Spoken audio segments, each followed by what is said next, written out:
我想去แปลว่าค่อยอยากจะไป我想买คือค่อยอยากซื้อ我想要แปลว่าค่อยต้องการที่จะอยากได้สบายดีต้าเจียห่าวกลับมาพบกับตูไพธิดาในรายการมินิ Chinese Box ฮั่นอยู่มินิ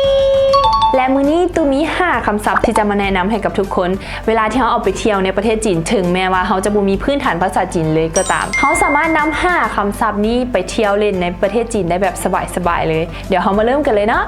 เรามาเริ่มจากคำศัพท์ทำอิฐกันเลยเนาะคำว่า我想去我想去แปลว่าค่อยอยากจะไปอันนี้เขาสามารถเปลี่ยนจากคำว่าชื่อเป็นหมายแปลว่าซื้อตัวอย่างเช่น我想买คือค่อยอยากซื้อสิ่งใดสิ่งหนึ่งแล้วสามารถเปลี่ยนจากคำว่าหมายเป็นอีก我想要我想要แปลว่าค่อยต้องการที่จะอยากได้สิ่งนี้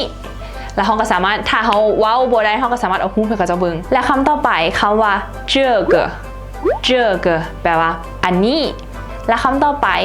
那个แปลว่าอันนั้นเวลาที่เขาอยากได้สิ่งนี้เขาก็สามารถเอาหูไปกับเจ้าเบิงเซ็นเนาะ我想买这个ก็คือเอาหูไปเบิงเลยนะว่า我想买这个หรือว่า那个ก็คือเสื้อห้อยอยู่ทั้งทึงสินะ我想买那个เขาก็ชี้ขึ้นไปเลยและคำศัพท์ต่อไปคำว่า在哪แปลว่าอยู่ไสตัวอย่างเช่นเวลาที่เขาแบบอยากกลับโรงแรมแต่เขาลืมทางแล้วเขาบ่ฮู้เฮ็ดจังได๋เวลาเห็นคนเขาก็สามารถถามได้ว่าเอาฮู้โรงแรมเขาไปให้กับเจ้าเบิ่งแล้วก็บอกว่า在哪ซีใส่โรงแรมเขาเจ้าก็จะเข้าใจว่าอยากกลับโรงแรมและคำต่อไปก็คือคำว่า多少钱ก็คือว่าราคาเท่าใดนั่นเองเวลาเขาอยากได้อย่างหรือว่าอยากไปใส่ตัวอย่างเนาะขึ้นรถแท็กซี่เขาก็บอกเลยว่า我想去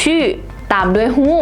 แล้วก็จะถามเขาเจ้าว่าตัวสาวเชียนเขาก็สามารถให้เขาเจ้าบอกราคาเขาโดยผ่านการกดจักรคิดเลขนั่นเองและตู้จะแถมให้อีก2คำศัพท์นั่นก็คือคำว่าโรงแรมและสนามบินโรงแรมแมนจิ๋วเตี้ยนสนามบินแมนจี้ฉ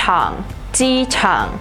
และนี่ก็คือ5คำศัพท์ที่จะช่วยเราในการเอาตัวรอดเวลาที่เราไปเที่ยวในประเทศจีนถึงแม้ว่าเราจะไม่มีพื้นฐานภาษาจีนเลยก็ตามและตูอยากขอฝากเพจ Mini Chinese Box ให้ทุกคนเข้าไปกดไลค์กดแชร์เนาะเพื่อเป็นกำลังใจน้อยๆให้กับตูและทีมงานเพื่อจะได้สร้างคลิปต่อไปออกมาให้ทุกคนอีกตอนนี้ทาง Mini Chinese Box เรามี2ทางการติดตามเพิ่มขึ้นมาอีก2ทางหนึ่งก็คือทาง YouTube นั่นเองทุกคนสามารถเข้าไปกดไลค์กด Subscribe และกดกระดิ่ง